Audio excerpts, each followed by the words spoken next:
minutos a discussão sobre o processo eleitoral relativamente às quintas eleições autárquicas. De acordo com os dados oficiais existentes até aqui, a Frelimo domina, mas perde alguns municípios, sobretudo no norte do país e na província de Nampula. Há um clima de preocupação ou de tensão, se quisermos, face à lentidão na apresentação dos resultados. Já partidos políticos já cantaram vitória, mas essas informações ou esses dados não são consentâneos com aquilo que a CNE está a publicar. Vamos discutir o processo eleitoral, analisando sobretudo 4 vetores. São eles o processo de contagem de votos, o comunicado da RENAM, incluindo a reação da Frelimo. Lembre-se que a RENAM ameaça suspender o diálogo político caso não se resolvam algumas irregularidades que ela apresenta. Vamos também discutir os resultados nas autarquias mais renhidas e vamos também falar dos níveis de participação e organização do processo. Mas antes disso, vamos ao facto da semana, e Tomás Vera Mar para esta semana escolheu mídias digitais e cidadania, ainda relativamente ao processo eleitoral. Boa noite, Tomás. Boa noite, Boaventura, e obrigado uma vez mais pela oportunidade. Na verdade, escolhi como um tema da semana mídias digitais e cidadania. Assim dito, parece um tema, enfim, acadêmico, mas não é. É para destacar realmente a relevância de mídias digitais na participação do cidadão na vida da nação, que tem a ver mesmo com as eleições. Há um cidadão que conta a seguinte história. Ele estava tomando o seu café na manhã do dia da votação, dia 10 de outubro, e nisto, no seu telefone celular, caiu uma mensagem do STAI, que lhe dizia em que mesa iria votar, aonde estava inscrito. Ele, ao ler a mensagem, e eram cerca das 8 horas, dali do café saiu disparado para a mesa onde estava inscrito e que vinha no SMS do STAI. Chegou lá na bicha e disse: olha, venho votar. Disseram: onde está o seu cartão? Ele não se lembrou do cartão e disse: bom, eu vim cá porque fui convidado pelo STAI. E mostrou o telefone celular que trazia a mensagem do STAI indicando a sua mesa. Disseram: faça favor de ir votar. Aí está um exemplo claro de como é que mídias digitais podem servir como instrumentos muito poderosos de promoção da cidadania. Isso para colocar alguma água na fervura que costuma hostilizar os Facebooks e os WhatsApps por causa do seu mau uso por pessoas mal educadas. Mas isso não pode, de forma alguma, esquecer a utilidade muito grande destes mídias digitais. E o caso tem a ver com as eleições, que o STAI desta vez usou de informar cidadãos na sua casa, no telefone celular, sobre a sua mesa de votação, foi certamente um grande estímulo de participação cidadã. O cidadão sentiu-se contactado, sentiu que eu existo e alguém me contactou, e alguém me disse, em minha própria casa, onde está a minha mesa. E este senhor levantou-se do café, quase disparado, e foi fazer a fila. Quando chegou a sua vez, só mostrou o SMS no telefone celular, disseram: tem razão, está confirmado que você é eleitor, pode ir votar. Então, queria destacar esse facto, mesmo para abrir o tema do nosso debate. Muito bem, Tomás, até porque lá mais para o fim vamos falar dos níveis de participação e de organização do processo. Exatamente. Começamos então pelo processo de contagem. Hoje é domingo, Tomás, passam 5 dias desde que foi feita a votação, na quarta-feira passada, e até aqui pelo menos não existem os resultados totais. Acompanhamos que dia seguinte à votação, portanto na quinta-feira, o STAI e a CNE já haviam divulgado os resultados de algumas autarquias, mas esse ritmo até aqui reduziu. Qual é a sua opinião relativamente a esta fase de contagem e divulgação dos resultados? Com efeito, só pode ser lamentável por uma série de razões. A primeira é que esta lentidão da apresentação de resultados das eleições acaba por manchar um pouco um quadro bastante positivo que os órgãos eleitorais tinham criado sobre si próprios.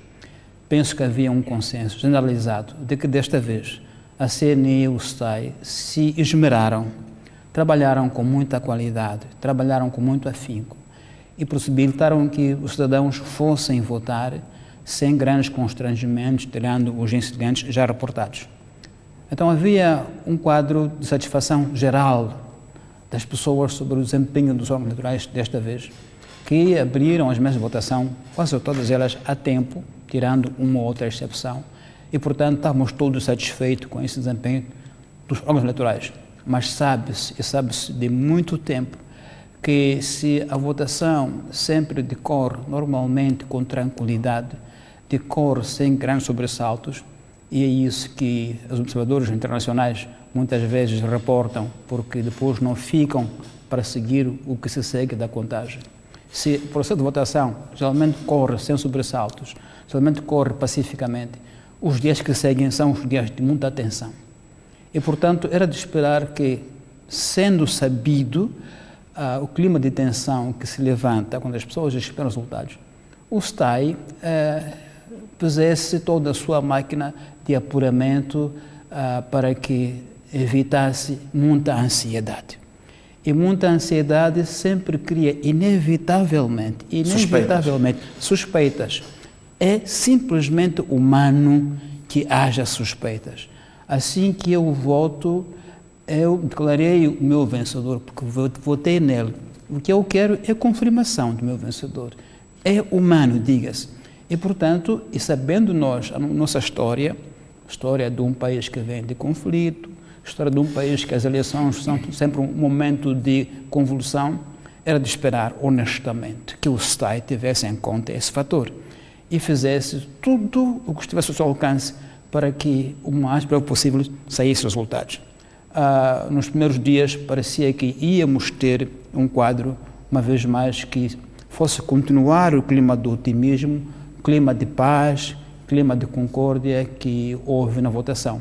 Mas depois, a partir do segundo dia após a votação, os dados baixou bastante. O que pode explicar esta situação, esta lentidão? Os órgãos oficiais dizem que estão no processo de apuramento. Quando se entra na plataforma do STAI de divulgação provisória dos resultados, encontra-se apenas 0,0000 em alguns municípios. Qual pode ser a explicação? No painel em que esteve na quinta-feira, aqui mesmo na STV, no especial eleições que nós fizemos, o antigo presidente da CNE, portanto uma voz autorizada, dizia que de alguma forma não faz sentido que assim seja. Isto cria sempre suspeitas, sobretudo por parte do perdedor.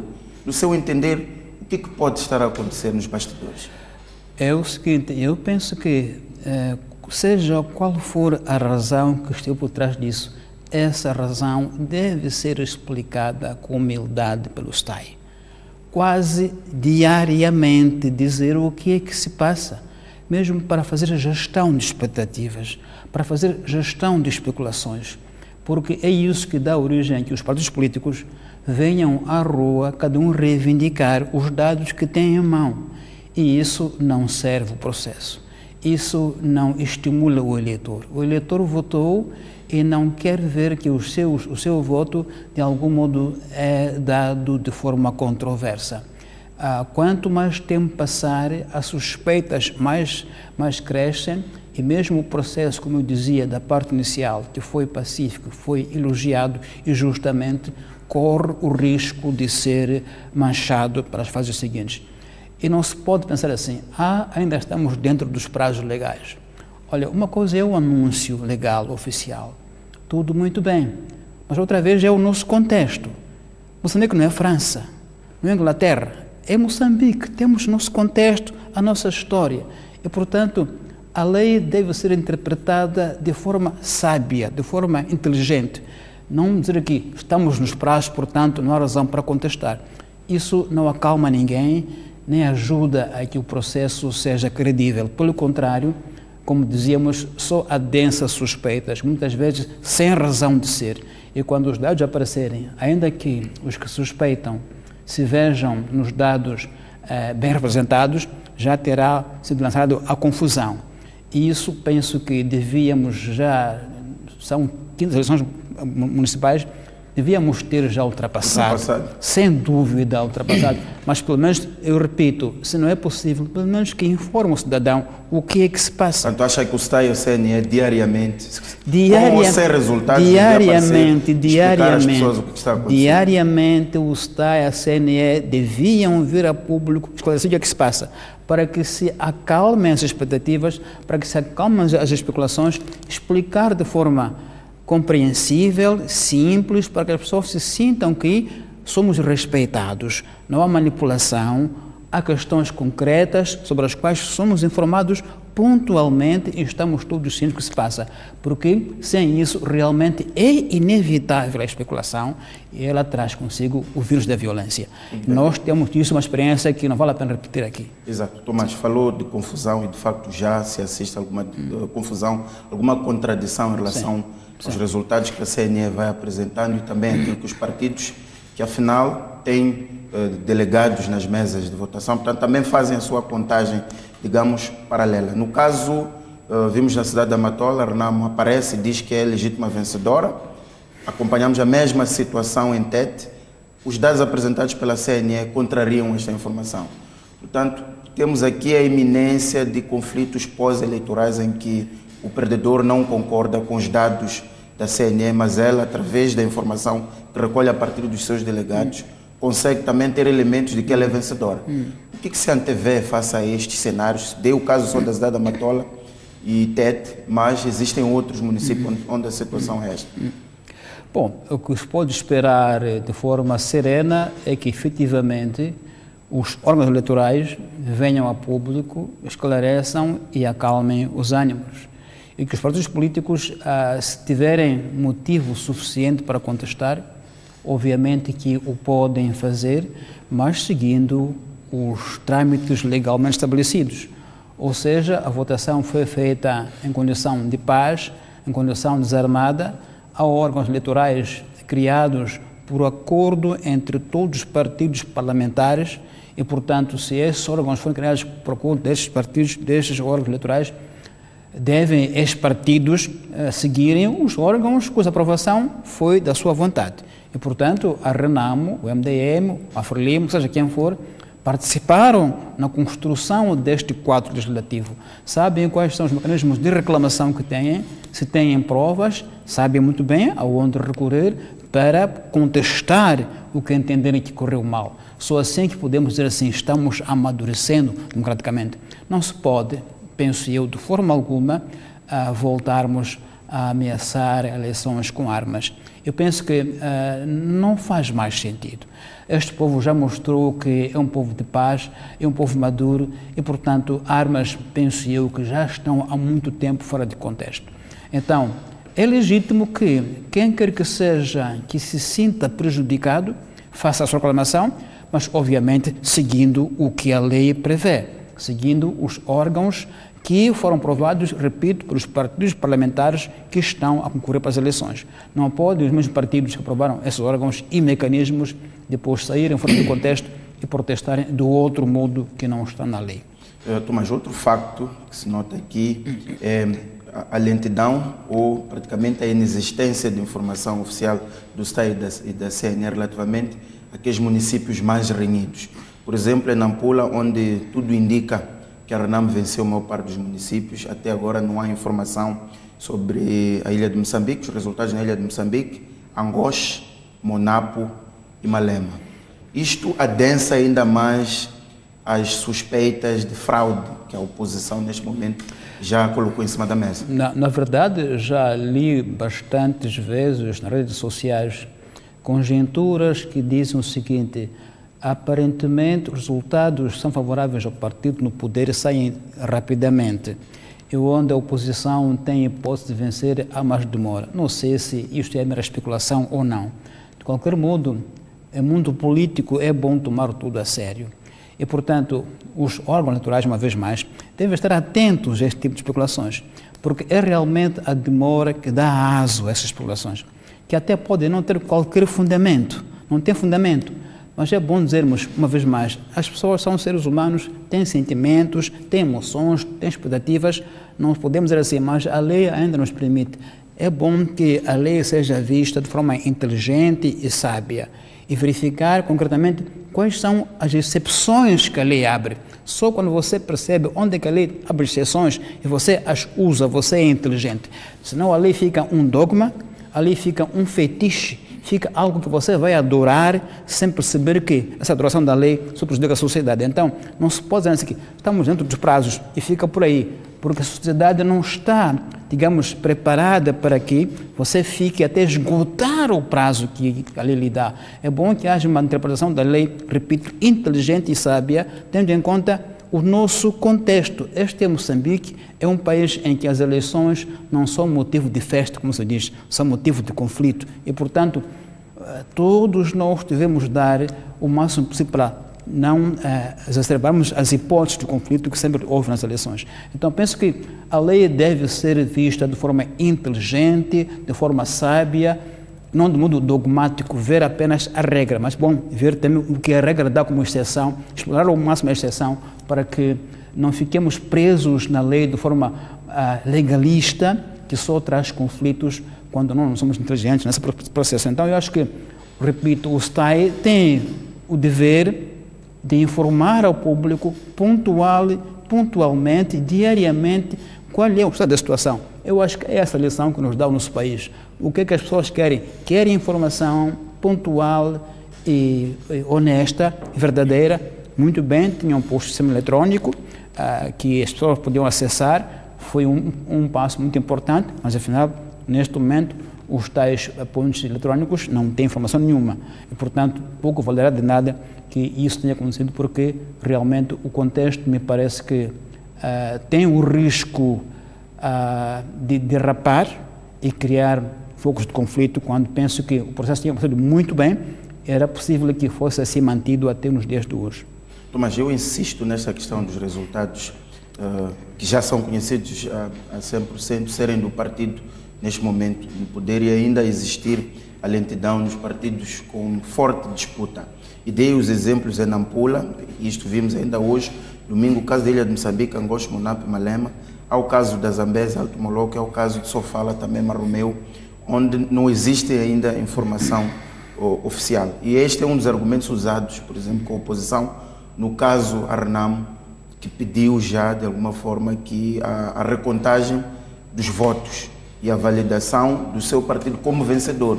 Portanto, queria que analisássemos isso e no sentido de quais são as consequências e as implicações. Bom, eu penso que na maior parte dos municípios da costa, a vantagem de Renamo é óbvia e, na minha opinião, não oferece discussão.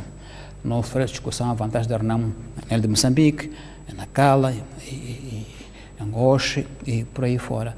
Então, penso que, ainda que o STAI não tenha feito oficialmente o anúncio dos resultados, os dados afixados nos boletins, nas atas, já são por demais evidentes e eloquentes, que não devem oferecer mais hipótese de alteração, seja em como for. Então, penso que ali não podemos esperar grande controvérsia, no meu ponto de vista. Agora, onde realmente me parece que precisamos de encontrar forma de acelerar, precisamos passar a expressão, mas o STAI precisa de acelerar, é nos pontos onde ainda nem sequer há editais afixados. Nomeadamente, Moatize, salvo erro, ainda há uma situação muito contenciosa, Monapo, aparentemente também, pelo menos nos sítios que foram citados pelo coordenador interno da Comissão Política da RENAM, o Sr. Ossuf Momad, aí é onde penso que deve ser feito todo o esforço no sentido de que as eleições moçambicanas são momento de paz ou de guerra, não são momento de festa. Quer dizer, isso de festa é uma expressão, enfim, romântica que usamos, mas sabemos todos que a gestão das eleições em Moçambique é uma gestão de guerra ou paz. E, portanto, repito que o STAI não deve olhar para Moçambique como quem olha para a França, Inglaterra, onde as leis são seguidas, digamos, de forma que todo mundo se conforme e espere paciente, serenamente em sua casa. Nós não somos Inglaterra. Portanto, é preciso que se vejam todas as hipóteses de usar a lei de forma inteligente para se evitar este tipo de especulações, de que há uma tentativa de adulterar os resultados, por isso que se demora. porque é essa a impressão que se especula por aí. Verdadeira ou não, ela tem consequências. Nós vimos ontem, depois do resultado do jogo entre o Namíbia e Moçambique, os Mambas, no caso, já havia até de forma cômica algumas conotações no sentido de que esses dados da derrota de Moçambique ainda têm de ser confirmados pela CNE. É uma forma cômica tentar passar as suspeitas. É muita pena que os órgãos eleitorais continuem a ficar no debate eleitoral. Era de esperar efetivamente que órgãos CNE e o STAI jamais fossem mencionados como parte do processo. Fizesse o seu trabalho técnico e saíssem do campo e ficasse o campo apenas como os atores políticos. É isso que se espera do CNE e do STAI. Infelizmente, parece que não estamos, uma vez mais, a conseguir isso. Parecia que íamos a caminho disso, desta vez, de que o STAI e a CNE ficariam fora do debate eleitoral, porque não lhes compete estar parte do debate eleitoral, mas, infelizmente, tenho que dizer que parece que não conseguiram ainda garantir que são órgãos apenas técnicos e que o debate é entre os atores políticos, não os técnicos e os gestores de eleições.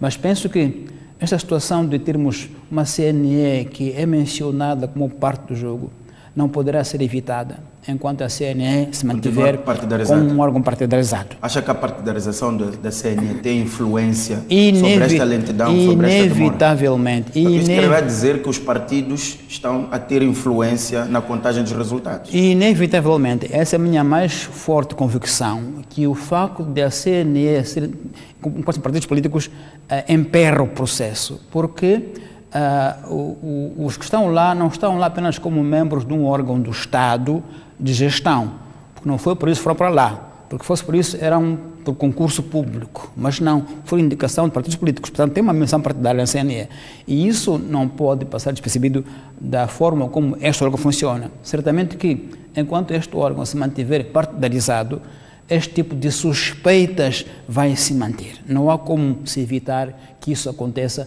enquanto o órgão for partidarizado, porque o órgão representa o interesse dos partidos e, portanto, a sociedade, de forma muito natural, vai pensar que não, é porque lá dentro há guerras partidárias no órgão, em vez de gestão neutra e limpa do processo.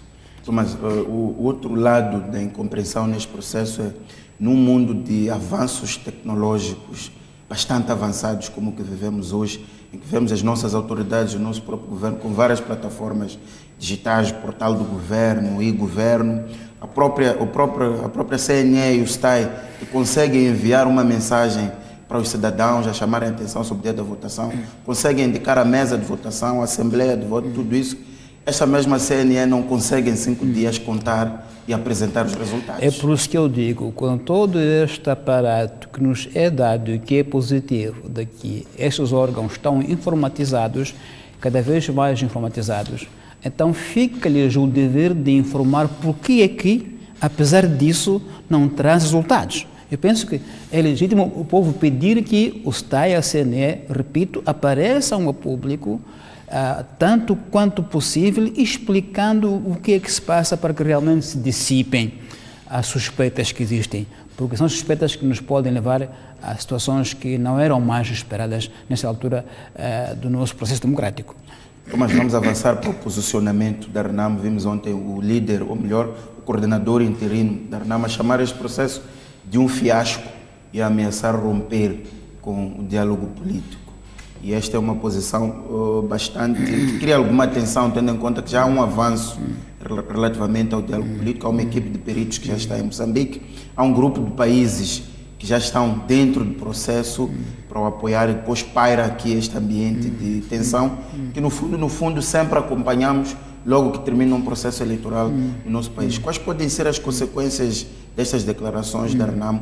E a pergunta que não quero calar, o que se faz face a este impasse, digamos assim, entre os órgãos eleitorais e a RENAM, no caso?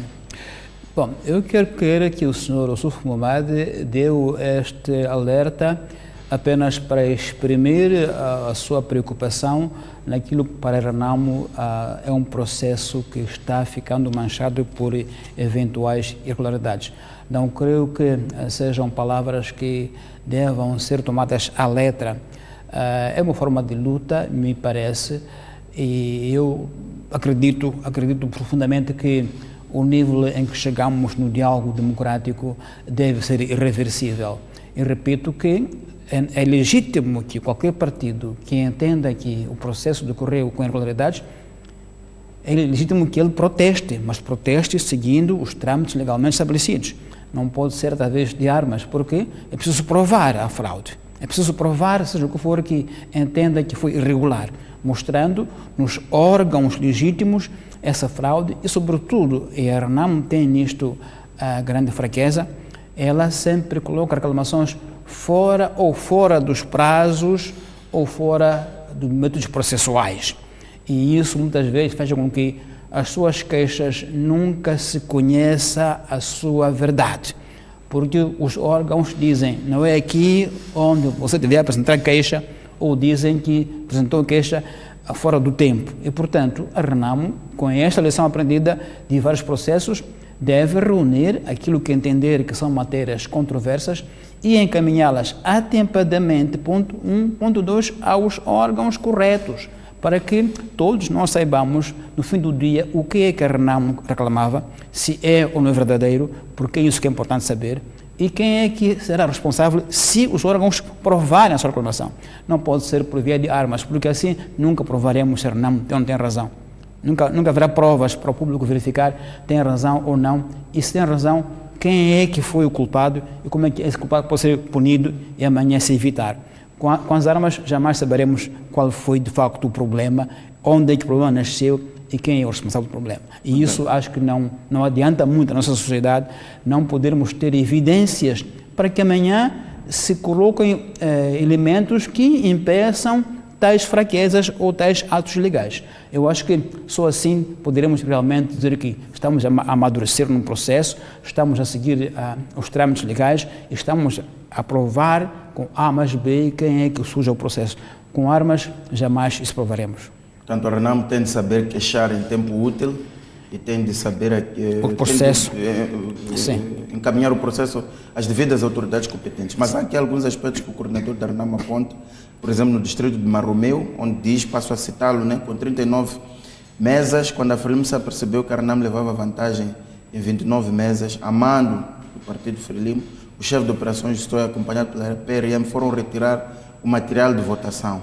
Aponta também para casos de presidentes de mesas que entregavam 2 ou mais boletins de votos a eleitores identificados como membros do partido Frelimo e defende que estes casos foram encobertos pela polícia. Portanto, são estes casos que, no entender do Tomás, a RENAMO deve, de forma legal, formalizá-los e encaminhar às entidades competentes. Acho que sim. Aliás, o caso de eleitores a quem foram dados 2 boletins foram até denunciados pelas próprias organizações da sociedade civil, que estão mesa de paz, portanto já fizeram isso em público, então não é algo de estranho, portanto já se detectou, já se denunciou publicamente, nem foi a RENAMO que o fez, foram a sociedade civil que o fez a tempo, e portanto esses casos sabem-se.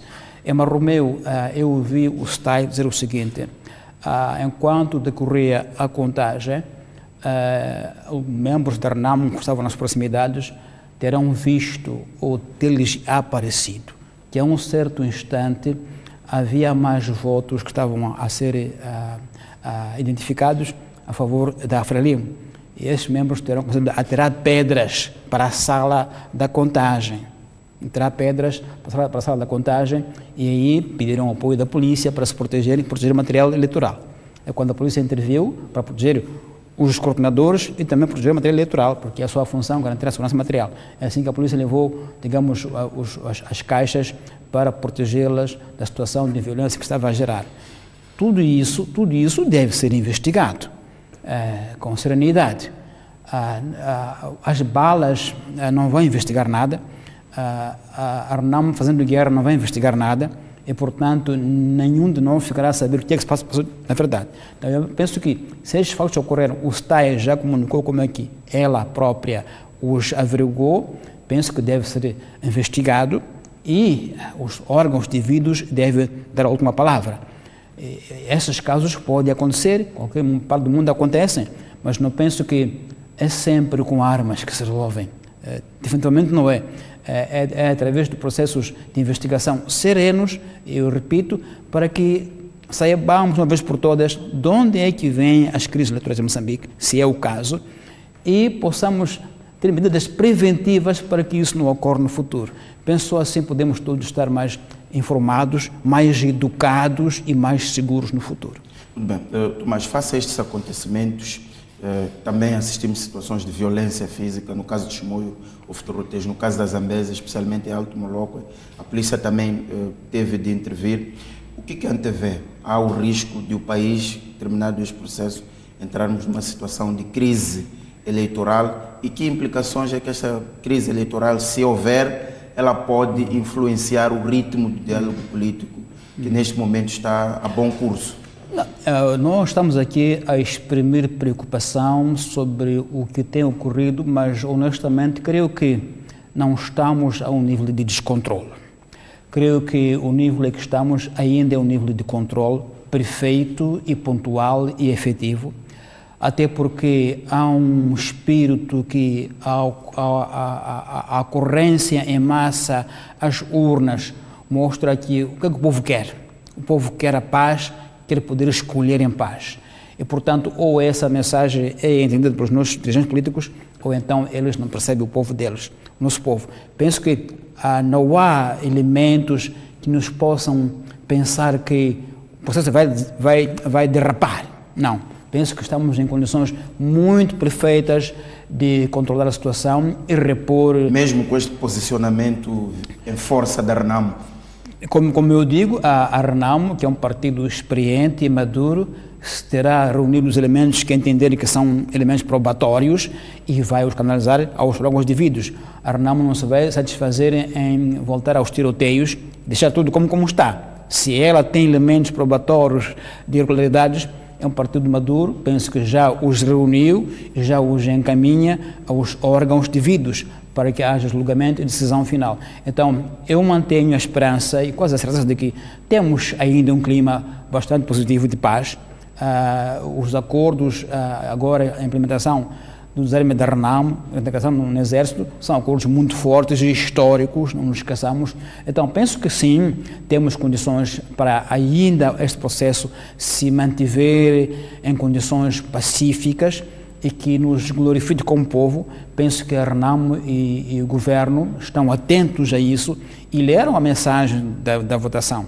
A votação, desta vez, foi realmente forte.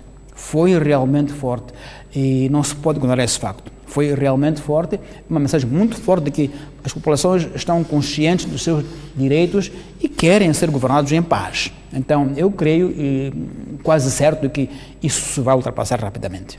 Muito bem, Tomás, vamos avançar para a reação da FRELIMO relativamente a este posicionamento da RENAMO. A FRELIMO a devolver para a própria RENAMO, no sentido de que há problemas internos e que, no cômputo geral, para a FRELIMO este processo foi pacífico. Qual é o seu entendimento, as palavras de Caifadine Manasse ontem, relativamente a este processo? Bom, acho que são reações claramente políticas. A luta política não tem um conteúdo factual e, portanto, vale no quadro de luta política entre partidos políticos que se conhecem há anos, trocam mimos periodicamente. O que realmente importa é que os órgãos eleitorais ou os órgãos judiciais nos tragam a verdade e fechem o processo.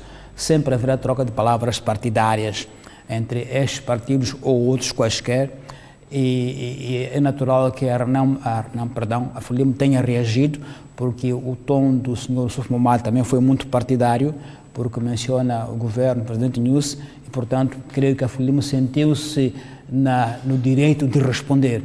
Mas creio que são palavras políticas e, portanto, não devem ser relevantes para aquilo que é o fundamental. O fundamental é que o processo seja colocado, seja mantido credível, seja mantido legítimo, os que venceram as eleições, e, portanto, o país avance. Então, não dou muita importância à resposta da FRELIMO. Penso que é apenas um debate político entre os dois partidos, que não pode nem estar acima daquilo que o povo disse nas urnas. Muito bem, Tomás, vamos avançar para a análise dos resultados nas autarquias. uma vez que já existem esses resultados numa boa parte das autarquias. A Frelimo fica com 40 ou pouco mais de 40 municípios. A oposição, no caso a RENAM, com 10 ou um pouco menos disso. O MDM, tudo indica que neste momento tem a sua beira sob o seu controle. Vou à pergunta que fizemos na quinta-feira. Quem perde e quem ganha nestas autárquicas? Então, de forma muito serena, eu penso que o povo moçambicano falou muito alto. Há eleições que eu me atrevo a tirar desde já. Primeira eleição que nenhum partido político pode reivindicar-se como dominante, não mais. A academia tinha a tese de que há partido dominante. Penso que esta eleição veio colocar em dúvida essa hipótese de partido dominante, porque a forma como a votação decorreu e a forma como o eleitorado de todo o país se exprimiu trouxe-nos uma hipótese que o Dr. Mazzola mencionou no debate, a hipótese do fim de bastiões. O que são bastiões? São regiões fechadas por um grupo a outros grupos. Havia talvez um mito de que havia bastiões da Frelimo, bastiões da RENAM e por aí fora. Penso que a votação desta vez quebrou um pouco o bastião. Se formos para as crenças de que só fala, por exemplo, seria o bastião da RENAM, esse mito está quebrado. Não é verdade. Não é verdade. Mesmo na Beira, a RENAM provou que não tem um domínio da Beira, como, aliás, mostram os resultados. Se havia a ideia de que a Gaza é o bastião do monopólio da Frelimo, creio que os dados colocam já um pouco em debate essa percepção. E isso me parece o mais importante. A quebra de ideia de bastiões, a quebra de ideia de zonas exclusivas. E isso tem uma explicação que me parece também poderia ter tido em conta.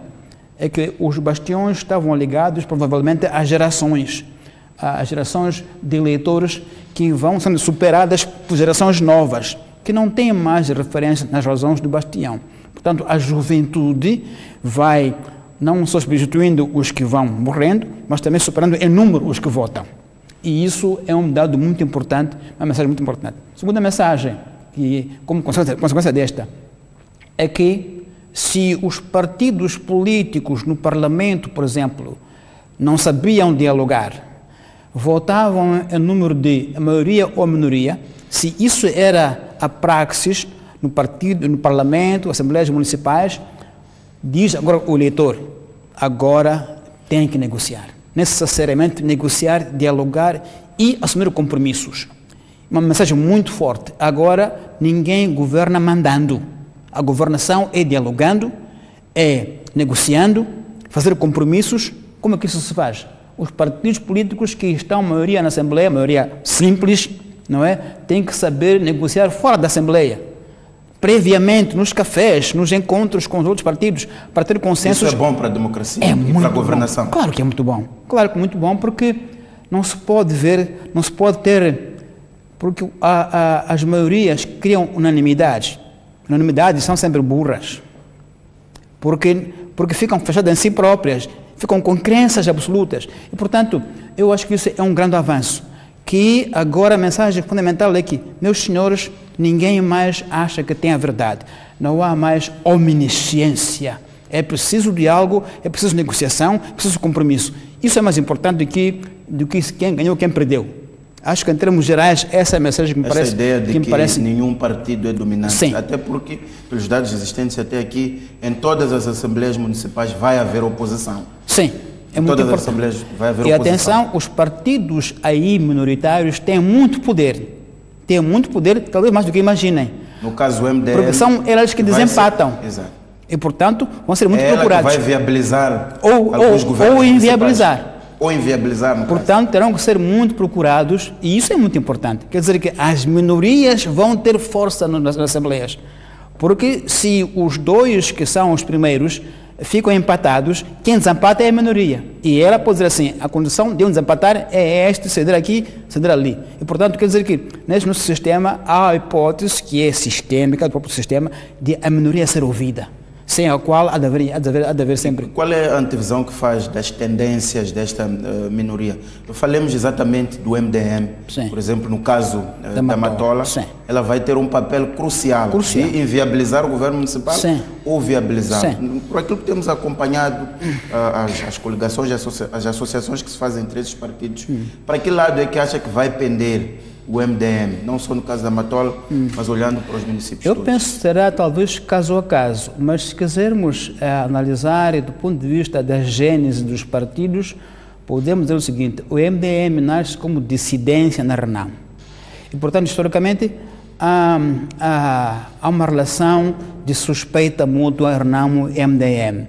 A Renamo acha que o MDM traiu, né? Que saiu do seu seio e se autonomizou. Portanto, a Renamo sempre olhará para o MDM com suspeita. Pelo contrário, a Frelimo vai achar que é um potencial aliado, porque exprime um reforço contra o seu inimigo, essa expressão, seu adversário, digamos, histórico. E, portanto, é muito provável que o MDM, dependendo dos casos, tenda mais a aliar-se à Frelimo, por razões históricas, mas isso, como eu digo, é apenas uma hipótese. Não, terá que ver caso a caso, porque vimos nas eleições de Nampula intercalares, a Renamo, o MDM aliou-se a Renamo para concorrer na segunda volta em Nampula. Portanto, também é possível a outra hipótese. Então, penso que não é possível neste momento podermos descrever qual vai ser a tendência do MDM, dependerá das circunstâncias, caso Sobretudo a caso. das negociações entre as partes. Das negociações, das vantagens, porque é assim mesmo. Compromisso implica qual é a minha vantagem se eu apoiá-lo? Minha vantagem é que você ponha poço na aldeia X, por hipótese, e não ponha na aldeia Y. São coisas concretas que devem ser negociadas para que se viabilizem os programas e os planos de desenvolvimento dos municípios. Isso, para mim, é muito importante, é fundamental. Muito bem. Tomás, vamos olhar aqui para alguns municípios, sim, estratégicos: Beira, Nampula, Maputo e Matola. Vamos tentar fazer a análise do comportamento de voto nestes municípios. Comecemos por Matola, que é aqui ainda o município que levanta muitas análises. Frelimo 48,05%, a Renamo 47,28%. Um avanço estrondoso da Renamo, sem dúvidas nenhumas. A questão é, o que explica este resultado numa zona tradicionalmente da Frelimo, onde antes de 2013 a Frelimo ganhava com uma margem de 80% a 90%. O que se passou na Matola para este avanço? Penso que ainda é cedo para alguém poder dar dados com segurança sobre o que se passou na Matola, mas muito preliminarmente, Matola é uma zona de expansão, muita expansão. Os novos bairros de Maputo, ou da zona próxima de Maputo, nascem na Matola. Temos os Chumenes, temos muitas zonas novas, até lá para Buquiço, e quem está nessa zona nova são jovens. São jovens em condições que não são as mesmas de quem está na Matola cidade. E esses jovens são pessoas que têm outro tipo de referentes, outro tipo de necessidades, outro tipo de percepção da situação, e são esses, de facto, que usam mais os mailoves, os chapacém, e, portanto, são eles que de manhã cedo debandam Maputo para o comércio informal. É muita juventude que está nessas zonas, que tem necessidades básicas de emprego, necessidades básicas de transporte, de água, de energia. E provavelmente esta mudança demográfica pode dizer alguma coisa. É uma probabilidade. Matola também é o centro industrial de Moçambique, onde há muita fábrica, onde há muita indústria que ficou ressentida com a crise econômica. Fecharam em Matola muitas fábricas, muitas instituições fecharam, e os que ficaram desempregados moram na Matola, moram na Machava, moram na Patrícia Lumumba, e, portanto, é essa massa toda que me parece que votou por melhor oportunidade de vida. É um voto jovem? É um voto jovem, sem dúvida, é um voto jovem, e cada vez maior que o voto dos adultos, diga-se de passagem. Se você for até zonas como zonas próximas da Mosal, né? Há novos bairros ali, e, portanto, são jovens nem todos do Maputo, nem todos da Matola. Alguns vêm de longe, das províncias do norte, vêm atrás de oportunidades de emprego aqui em Maputo, e depois se fixam nesses bairros novos. E são pessoas que têm outra referência de Maputo, não tem referência de Maputo que tem os naturais históricos de Matola. Então, penso que esse me parece ser um dos fatores a ter em conta, porque essas pessoas não recebem as infraestruturas que estão numa toda a cidade. Não tem lá água e luz, transporte, não tem lá. Pelo contrário, tem necessidades básicas importantes. Então, a periferia pode ter sido determinante. Sim, eu, por exemplo, conheço muito bem o bairro do Coube, onde tenho lá uma casinha. No bairro do Coube, aí na Machava, nos anos 2006 a 2008, houve muito jovem que construiu aquele bairro, muito jovem.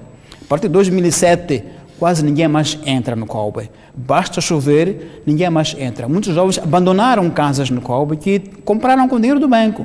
Estão a pagar dinheiro de casas que não usam, porque o Coube está alagado, não há como chegar lá. A partir de outubro até o ano seguinte, aquilo fica... Então, há uma série de problemas estruturais sérios na Matola que podem explicar, em parte, provisoriamente, se calhar, mais ou menos esta tendência de voto. Doutor, mas de alguma forma é consensual que Calixto Cossa tem obra na Matola, nomeadamente a construção de estradas vicinais que ligam os bairros, por exemplo, a criação de campos de futebol, pelo menos em todos os bairros, algumas obras de saneamento, algumas iniciativas também de contacto pessoal com os vários residentes da Matola. E a grande questão é, esta obra não contou ou foi feita em locais onde não teve impacto na vida das pessoas? Não, isso é ponto que mencionei, é muito importante. Eu ouvi muitos candidatos a falar de poço, falar de escola. Será que é mesmo isso que as pessoas precisam no seu dia a dia? Será que não precisam mais de ser bem atendido no hospital? Não precisam mais do filho ter uma escola séria? Por que estamos no poço, na estrada? Será que a estrada é o ponto que interessa ao jovem hoje em dia? É o mais importante, o jovem que precisa. Não precisa mais de facilidade de ter o doate para construir, de ter facilidade de construir uma casa condigna. Então, penso que é preciso que os candidatos sejam mais concretos e não falem daquilo que é óbvio. No fim, todo mundo fala da mesma coisa. Poço de água, escola, estrada, como se isso fosse realmente aquilo que é fundamental para o dia a dia. Não é? O jovem hoje fala mais de coisas da internet, acesso a Facebook. São coisas que devem ser tidas em conta se houver um estudo prévio de que tipo de eleitor nós temos hoje. É o eleitor que está a pensar mesmo na estrada, está a pensar no poço de água. Claro que está a pensar, mas não é apenas isso. Talvez nem isso é mais importante. Não é? Mas isso levanta uma outra questão, que é os eleitores nestas autárquicas, no caso da Matola, votaram pelos problemas ou pelas soluções da sua autarquia, ou este é um voto pelas questões centrais do país, questão da deterioração da economia, por exemplo, o desemprego e o encerramento das empresas na Matola, que não tem uma implicação direta com a gestão do município, o caso do desemprego, como disse, o alto custo de vida. O que pesou mais nessa votação? Serão os problemas da autarquia? Sim. Ou são as questões gerais do país? Mas as questões gerais do país têm um impacto específico em cada região. O impacto não é o mesmo e, portanto, pode ser que, no fim do dia, são as mesmas causas, mas como as causas se sentem em cada região é diferente, como é óbvio. Numa zona industrial, há de ser um outro impacto, que será numa zona rural. Não é? Na zona rural, há de ser outro tipo de impacto, como falta de custo de vida, para as pessoas comprarem açúcar, comprar semente, ou até problemas que não têm nada a ver com a crise geral, problema de chuva, mudanças climáticas. Então, o impacto da crise econômica do nosso país há de ser diferente de acordo com cada zona. Então, Matola é uma zona específica nesse aspecto, muito específica, porque senão o desempenho eleitoral seria o mesmo em todo o país, porque a crise é geral. Muito bem. Tomás, até que ponto é que este novo modelo de eleição, não de eleger o edil diretamente, mas eleger o partido, pode ter influenciado os resultados, no sentido de as pessoas penalizarem ou darem vantagem ao partido em detrimento da pessoa? No caso, podemos ser mais específico, Enias Comis, ele é candidato diretamente e um partido Frelimo. Quem que teria mais vantagem? Idem, no caso da Matola, Beira, entre outros municípios. Até que ponto é que este novo modelo pode ter influenciado a tendência de voto? Eu penso que influenciou. Agora não posso dizer em que medida e qual é a porcentagem, mas certo que influenciou, porque evidentemente que há de haver figuras que são cabeça de lista, que são conhecidas, Portanto, as pessoas poderiam muito bem votar ou não votar em função da figura, se é conhecido ou não. Há de haver figuras que não são conhecidas, mas o partido é mais conhecido do que a figura. Há casos diferentes conforme as circunstâncias. Agora, eu penso que desta vez, talvez entramos na questão do afluxo às urnas. Desta vez houve um afluxo às urnas que, tudo indica, ultrapassa 50%, o que é uma marca histórica, sem dúvida, histórica e muito bonita, muito boa de dizer, mas penso que um dos fatores que pode ter dado essa grande afluência às urnas é porque essas eleições foram muito socializadas, desde o debate que levou à revisão constitucional. Foi um debate longo, a sociedade esteve muito envolvida nesse debate, porque contestavam, em alguns casos, o fato de não haver candidatos independentes presentes no município. A sociedade, em alguns setores, pedia que tivesse também sido envolvida no debate. Portanto, houve um período muito longo em que essa questão ficou nos nossos ouvidos, de uma forma ou de outra. Isso é um fator que certamente chamou a atenção, de que isto é muito importante, até levou à revisão constitucional. Acho que é um fator que deve ser tido em conta. Outro fator também é que realmente as pessoas perceberam, segundo me parece, que há elementos que realmente me dizem respeito na minha zona. E só eu posso falar delas. O fato de ter havido vitórias tangentes em muitos municípios levou a que o eleitor do partido que ganhou tangencialmente e que não votou, ficou assustado. Se eu tivesse ido, a vitória seria um pouco melhor. Fui eu que provoquei essa vitória tangencial. Então, próxima vez não posso faltar. O que perdeu também tangencialmente, talvez foi por minha causa, que não votei, que o meu partido perdeu tão pouco. Então, quer dizer que é muito importante eu votar, porque a diferença, claro, foi de mim que derivou. Então, acho que há muitas lições que podem tirar dessa eleição, nomeadamente essa grande socialização e também o fato das pessoas perceberem que podem influenciar a vida do seu local de vida, o seu local, e isso pode depois ser transmitido para eleições gerais, prevendo que os órgãos eleitorais não desestimulem este movimento tão alto de votação, supondo que o STAI e a CNE percebam essa mensagem e emulem esse entusiasmo, não desencorajem com o fim, como pode acontecer se as coisas agora não forem, de facto, colocadas uma vez mais no ponto certo. Tomás da Matola, vamos aqui à cidade de Maputo, onde é dado adquirido de que a Frelimo e o seu cabeça de lista Enéas Gomes vão dirigir o município da cidade de Maputo, a cidade capital, a cidade mais importante do país. Qual é o seu entendimento relativamente aos resultados aqui em Maputo? Eu penso que, de facto, a figura do Dr. Gomes foi convincente, foi determinante. Para já, porque já geriu a cidade e já mostrou um pouco a sua raça, entre aspas, não é? Portanto, não é algo desconhecido pelos municípios de Maputo. E ponto 2, os adversários estavam um pouco atrás dele. A Renamo teve um bom desempenho, é verdade, teve um bom desempenho, mas ficou muito aquém do desempenho da Frelimo na cidade de Maputo. Então, penso que a figura do Dr. Gomes foi determinante para este desempenho, mais do que o do partido, até porque, ao contrário de outros pontos, onde havia dirigentes de nível superior do governo e do partido atrás do candidato, o Dr. Gomes esteve sozinho. Maputo não houve, e isso é um elemento que queria também destacar. Eu penso que, a seu tempo, alguém vai analisar, eu penso que, se calhar, é preciso repensar a estratégia que a Frelimo faz, de fazer... Relativamente à campanha eleitoral. Sim, de fazer viajar para as províncias seus dirigentes de nível mais alto, sobretudo nas eleições autárquicas. Porque eu penso que essa é uma eleição, como eu sempre digo, de vizinhos, entre vizinhos que se encontram e discutem. Quando aparece alguém de nível superior, às vezes sufoca ou põe uma nuvem entre os vizinhos. Muitas vezes, os dirigentes de nível central são tão esmagadores que acabam por tapar o contacto entre o candidato e os seus eleitores. Penso que às vezes isso pode ser perverso, ao contrário do que se espera. A presença demasiado forte de poder central nos municípios ao lado do candidato. Muitas vezes, alguns dirigentes superiores acabam por falar mais do candidato em alguns comícios. Então, bloqueiam o contacto entre o cidadão e o seu candidato.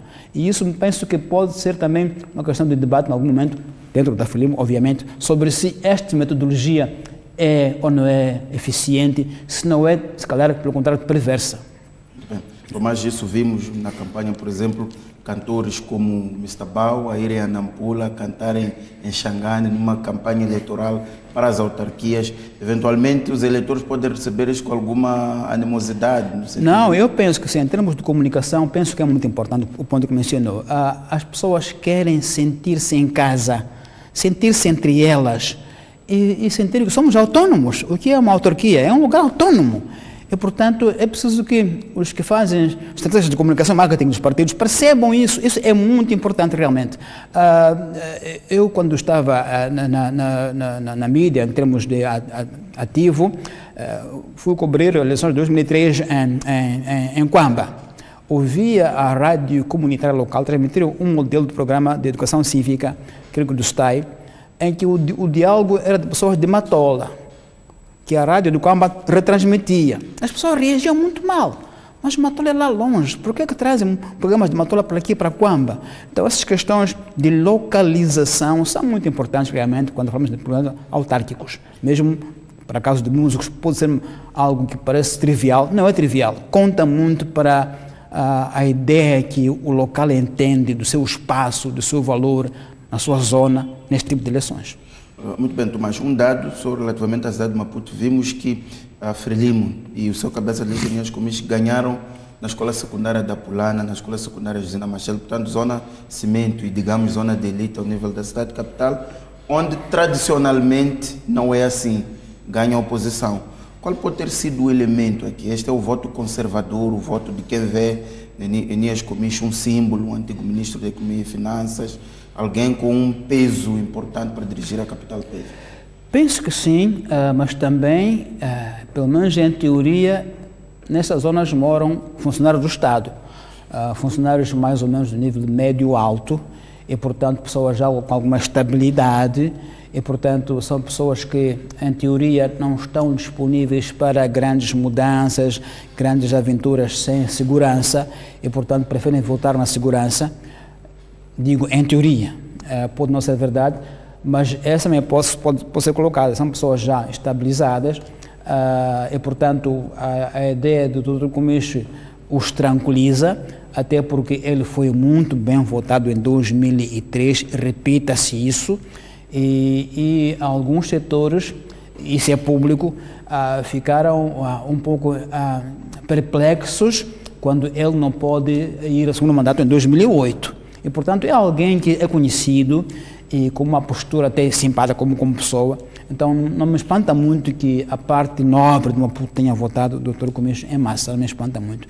Por essa razão... E, eventualmente, os eleitores também tenham feito a comparação entre Nias Gomes, Hermínio e os Moraes outros, e o cabeça de lista do MDM. Portanto, foi uma eleição bastante descompensada. Foi desequilibrada. Foi desequilibrada. Até porque... se houve quem mencionasse como negativo o fator idade, o general Moraes Ternamo não é tão jovem assim. Portanto, por aí o general Moraes não tinha vantagem, pela idade não tinha vantagem, porque também vai aos 70 anos, o general Moraes, então não tinha vantagem. O candidato do MDM era um desconhecido na cidade de Maputo, não era conhecido por ninguém, fez o seu esforço, mas realmente em terreno onde ele não tinha nome. E isto é a África, por mais que não falemos, as pessoas querem um chefe. Nós queremos quem é o chefe? O cabeça. O cabeça. E é esse que nós votamos realmente, é nesse. O partido, sim, mas quem é o chefe do partido? E, portanto, o cabeça é muito importante nas nossas eleições. Por mais que temos mas isso é lista, mas quem é o chefe da lista? Isso é muito importante. Bem, Tomás, vamos viajar a Beira.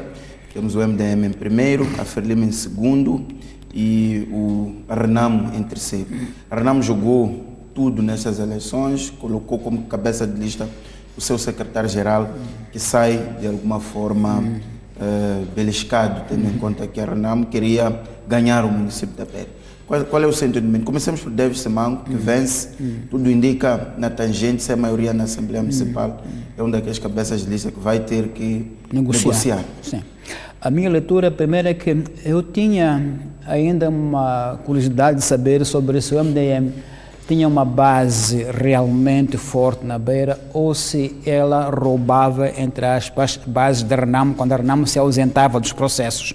Então queria um pouco tirar a verdade sobre o MDM. Parece que o MDM provou que tem uma base própria na Beira, que não é, digamos, votos ambulantes da Renamo, não, tanto que ganhou nas eleições. Isso é uma grande lição, de que o MDM na Beira tem uma base própria, não são eleitores volantes da Renamo que, quando a Renamo se ausenta, vão ao MDM, como aparece em Nampula, por exemplo. Isto é uma primeira lição. A segunda lição é que a Renamo não recuperou o eleitorado que lhe votou em 2003. Lembramos que David Simango foi para a presidência do município como Renamo. E, portanto, foi votado massivamente para a Renamo na Beira. Então, a Renamo, se tinha uma base eleitoral própria, não a recuperou agora em 2018. O que se explica, de algum modo, David Simango tem uma obra feita e, portanto, na campanha ele não fazia promessas em vão. Dizia, queremos continuar isto, continuar aquilo, queriam fazer. Portanto, havia uma campanha desequilibrada, em termos de mensagem, muito desequilibrada. Os outros queriam mudar, mas mudar para fazer o quê? Não é?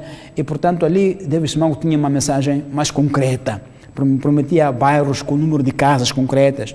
E ele fez um trabalho com a juventude na Beira, que todo mundo, essa expressão, muitas pessoas reconhecem, que ele conseguiu cimentar uma relação de empatia com esta camada juvenil que em toda a África é problemática, porque ninguém está conseguindo lidar com ela. Jovens, em toda a África acha que nos próximos tempos, ou já neste tempo, sim, ganha quem souber lidar com as preocupações da juventude? Eu estou certo que sim. E isso é um drama de toda a África. Os nossos dirigentes históricos não estão a conseguir isso. Não estão. Eu creio que a Frelimo está consciente que esta é uma das suas maiores fraquezas. Não tem conseguido, de facto, apreender o que é o jovem moçambicano, o que ele quer e como lidar com ele. Eu penso que isto deve ser consensual, claramente. E repito, é toda a África. O problema da juventude é a maioria e é uma camada social com um perfil diferente de todas as outras camadas anteriores, uma camada de nível digital, com informação que ninguém mais teve antes. Os jovens hoje estão informados como ninguém antes teve essa informação. Isso faz-lhes ter muito mais exigências, muito mais referências do que tiveram na nossa geração. E isso é um desafio muito grande. Então, parece que o David Simango conseguiu, de algum modo, fazer a ponte com os jovens. E via-se na campanha, ele parava com os carros, falava com eles, com aquele jeito jovem, de bater no braço. Jogava em chuva, berlinde, jogava cartas. Mas é isso. E brincar com eles na internet, no Facebook, falar a linguagem no WhatsApp. Jovens. É isso mesmo. E não há como evitar-se isso. Ou os políticos percebem isso e realmente dão espaço aos jovens, para os jovens lhe dizer qual é a minha linguagem, como é que você fala comigo, ou então haverá sempre um fosso muito grande.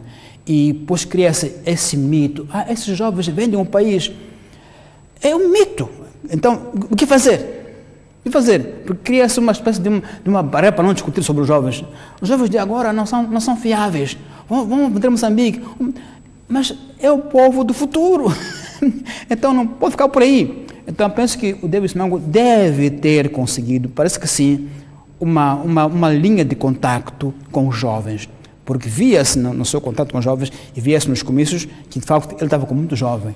E talvez os outros partidos não tiveram um pouco essa alquimia de atrair a juventude. Falar de outros partidos, Tomás, vamos falar da Frelimo, e sua cabeça de lista, Augusta Maíta, que, digamos, é uma das estrelas, sim, desta campanha, sim, deste período de votação. Teve um resultado abaixo do resultado anterior da Frelimo com Jaime Neto. Em 2013 teve cerca de 31%.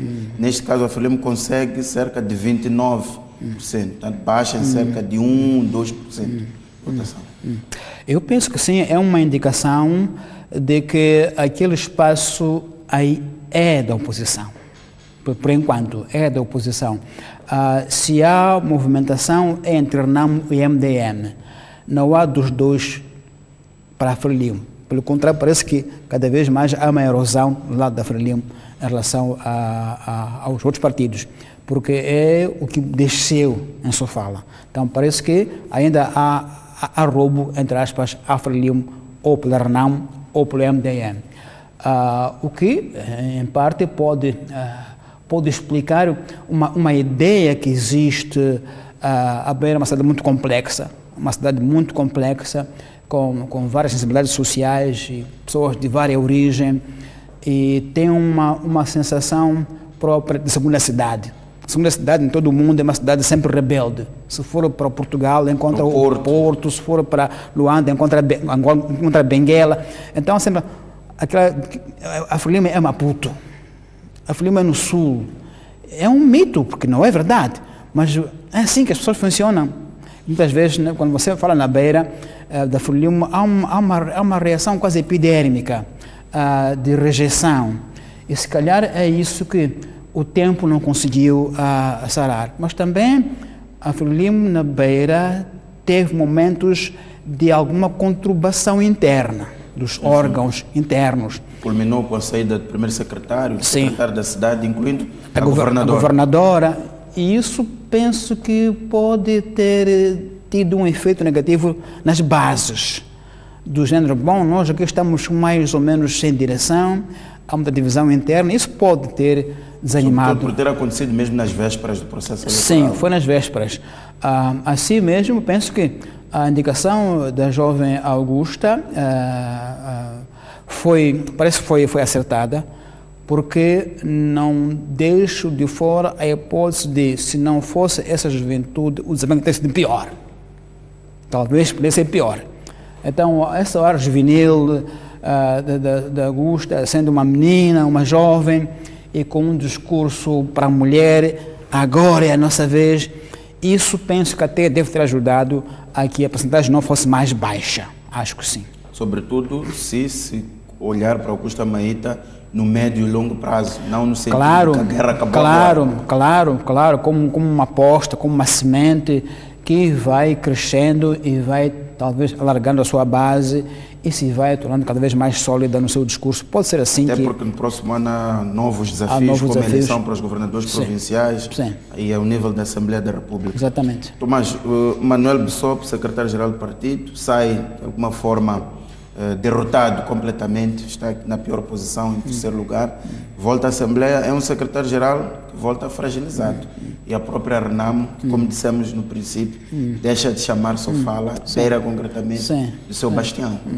Eu penso que desde 2012 que nós voltamos a uma situação de mais ou menos guerra,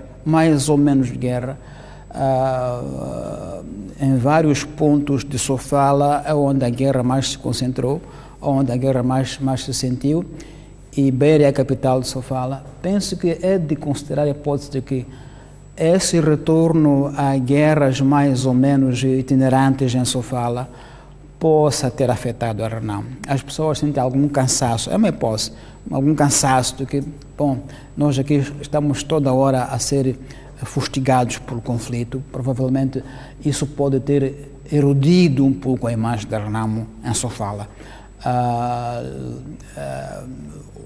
Desde Santungira, depois Gorongosa, mas é sempre Sofala, não é? O primeiro alvo do retorno aos conflitos intermitentes que fomos tendo. Isso pode ter dado uma imagem de que, bom, este partido nos tem, enfim, de uma forma direta, sido causa de sofrimento, apesar de que, bom, uma guerra entre duas partes, não é só de uma parte. Mas é uma posse de análise, porque admira muito o desempenho que não foi bom do Bissop na Beira. Era esperado um pouco mais, mesmo porque ele é dali, fala a língua local, mas há quem diga o seguinte: Beira tem uma questão étnica muito forte, de tal modo que há quem associa o MDM aos Cenas e a RENAMO aos Ndaos. E esse fenómeno pode muito bem se refletir nas eleições. Os Ndaos na Beira pode não ser a maioria, os Cenas são a maioria. Então, há muitos fatores na Beira que, com calma, têm que ser estudados para que os partidos políticos também conheçam o terreno em que estão a funcionar. Tomás, por último, vamos a Nampula, vitória inequívoca de Paulo Varral, da RENAMO, no caso neste novo sistema, E aqui o aspecto que salta à vista é que Paulo Varral e a Renamo vão com um resultado muito acima daquilo que vimos nas eleições intercalares. Portanto, tivemos aqui os eleitores a dizer que não temos dúvida, é mesmo com a Renamo que nós queremos, ao nível da autarquia de Nampula. Sim. Eu penso que aí pode haver dois fatores. Um fator de que, bom, este homem chegou aqui há pouco tempo, ainda não mostrou o quanto vale, vamos dar-lhe uma chance. Vamos mostrar que ele é capaz de fazer, vamos dar-lhe uma chance. O segundo fator é que na segunda volta o MDM apoiou a Renamo, em Nampula. E, portanto, não é de estranhar que uma parte importante do MDM, que foi importante a votar para a Renamo, tenha ficado na Renamo, de uma vez por todas. Bom, nosso partido disse para apoiarmos a Renamo é um partido ganhador, ganhou, então nós vamos apoiar este que o partido nos disse para apoiar. Então, há fatores ali que me parecem relevantes. Ou pode ser uma espécie de que vamos nos unir para evitar que a Frelimo vença as eleições. Não é? E, portanto, eu penso que ali a Renamo, digamos, como ficou assustada nas intercalares, lembra-se que não houve vencedor, aliás, na primeira volta, o senhor Cololo teve em cima. Isso talvez assustou um pouco a Renamo. Bom, daquela vez, nós não fomos lá, viram o que aconteceu na primeira volta, nosso candidato perdeu contra o candidato da Frelimo. Agora, temos que ir em massa para que não haja dúvidas que nós todos estamos lá. Então, há muitos fatores, do meu ponto de vista, mas o fator de que nas eleições intercalares a Renamo não foi o primeiro vencedor, teve que, aliás, ao MDM para vencer, pode ter mobilizado mais os militantes para agora. Bom, agora temos que ir. Já vimos que não estamos tão seguros, porque da outra vez foi tangente. Podíamos ter perdido, de facto, a eleição na intercalar na Nampula. Eu acho que há isso, há essa união de que não podemos correr o risco, como da outra vez corremos. Mas também, certamente que a ideia de que vamos bloquear o partido de Frelimo, porque a vitória foi muito significativa, quer dizer, não deixou dúvidas, foi esmagadora, acima de 50%. Então é um sinal muito claro, inequívoco, de que a Renamo em Nampula está muito forte. Muito obrigado, Tomás. O nosso ponto de vista termina por aqui. Obrigado. Assim, caro telespectador que nos acompanhou, o ponto de vista termina por aqui. Até o próximo domingo.